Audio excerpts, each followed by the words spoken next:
Quelles sont les contraintes auxquelles fait face l'action publique internationale?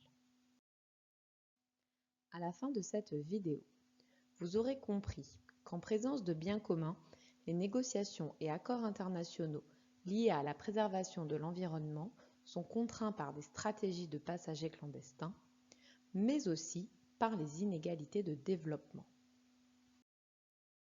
Il convient tout d'abord de rappeler que le climat est un bien commun mondial.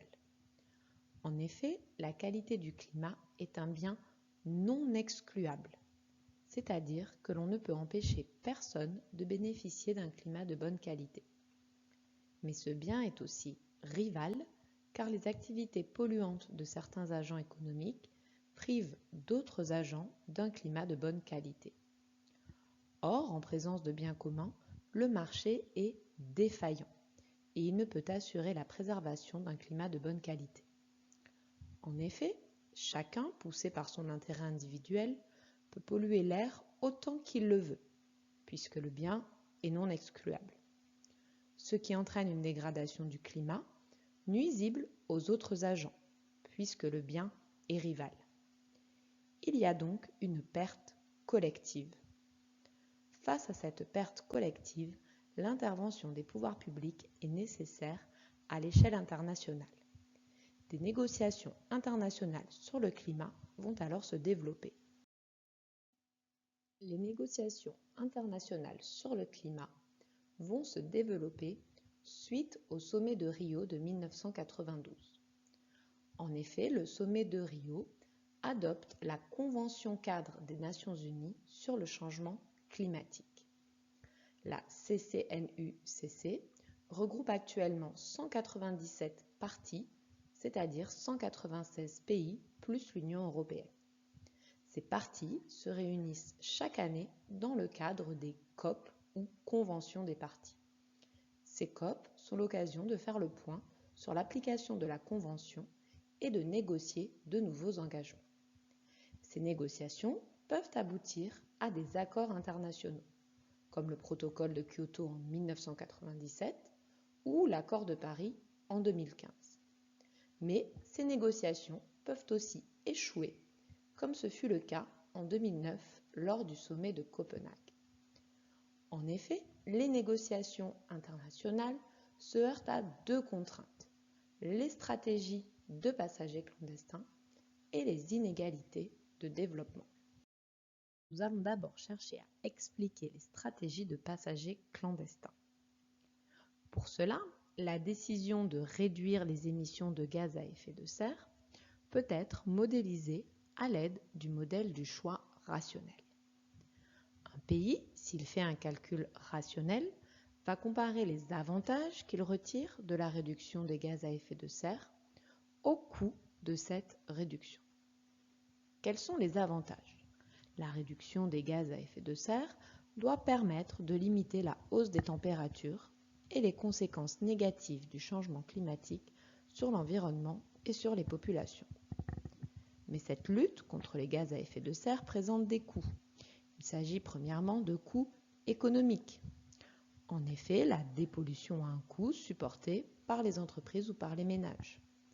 De plus, afin de réduire leurs émissions de gaz à effet de serre, les pays peuvent prendre des mesures telles que la mise en place de normes qui peuvent nuire à la compétitivité des entreprises et donc à la croissance du pays.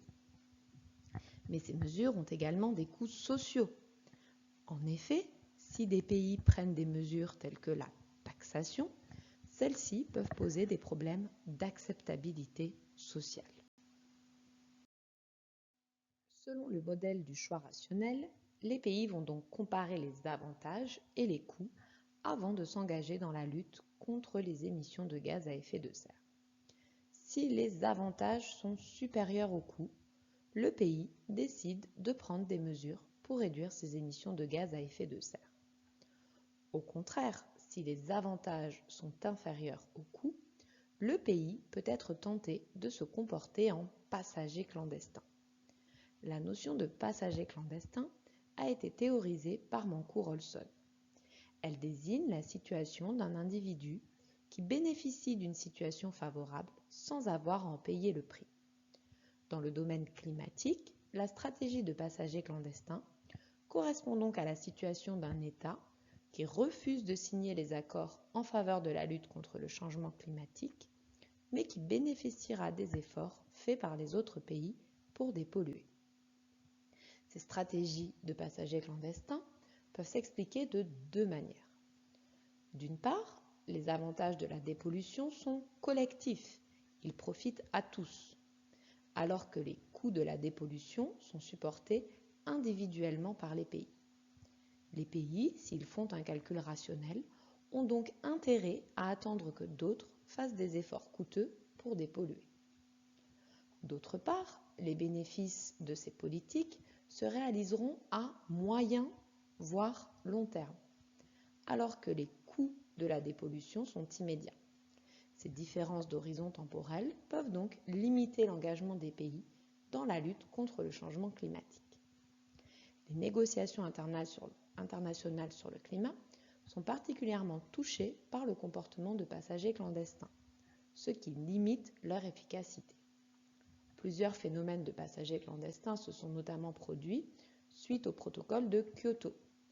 Les États-Unis n'ont pas ratifié ce protocole et ont entraîné avec eux les Australiens. L'accord de Paris, ratifié en 2015, ne comporte pas de règles communes en matière de mesures et de vérification qui permettraient de limiter le risque de passagers clandestins. Les États-Unis se sont d'ailleurs retirés de cet accord en 2017. Outre les problèmes de passagers clandestins, la lutte internationale contre le changement climatique est également contrainte par les inégalités entre pays. Tout d'abord, les négociations internationales sont contraintes par les inégalités de développement. Les pays développés, et notamment les États-Unis, ont en effet une responsabilité historique dans le changement climatique, même si leurs émissions se sont depuis stabilisées. Les pays en développement réclament quant à eux un partage des efforts équitable dans le but de ne pas contraindre leur développement économique futur. Ainsi, le protocole de Kyoto 1997 prend en compte ces inégalités de développement. Les pays en développement ne sont pas soumis aux contraintes du protocole puisqu'ils ne sont pas considérés comme les principaux responsables des émissions de gaz à effet de serre. En 2009, les membres de la COP décident de créer un fonds climatique vert destiné à soutenir différents projets de lutte contre le changement climatique dans les pays en développement. Cependant, aujourd'hui, les États émergents, du fait de leur développement économique, contribuent autant que les pays industrialisés aux émissions globales de gaz à effet de serre. Depuis 2011, les conférences internationales sur le climat vise donc à poser les bases d'un accord qui associerait l'ensemble des pays à la maîtrise des rejets de gaz à effet de serre. Ainsi, l'accord de Paris 2015 prévoit un engagement des pays émergents, mais avec une flexibilité au cas par cas. L'action publique internationale est également contrainte par les inégalités socio-économiques face aux effets du changement climatique. En effet, tous les pays ne sont pas touchés de la même manière par le réchauffement climatique. Les pays les plus touchés sont des pays qui en général émettent peu de gaz à effet de serre et sont peu développés. On peut prendre l'exemple de la Birmanie ou du Honduras. Ces inégalités risquent alors de renforcer les stratégies de passagers clandestins puisque les plus gros pollueurs ne voient pas l'intérêt de faire des efforts étant donné qu'ils sont moins touchés par les conséquences du changement climatique. Afin de faire face à ces inégalités, les pays réunis lors de la COP27 en 2022 ont décidé de créer un fonds pour les pertes et dommages afin d'aider financièrement les pays les plus vulnérables touchés par les dégâts irréversibles du dérèglement climatique.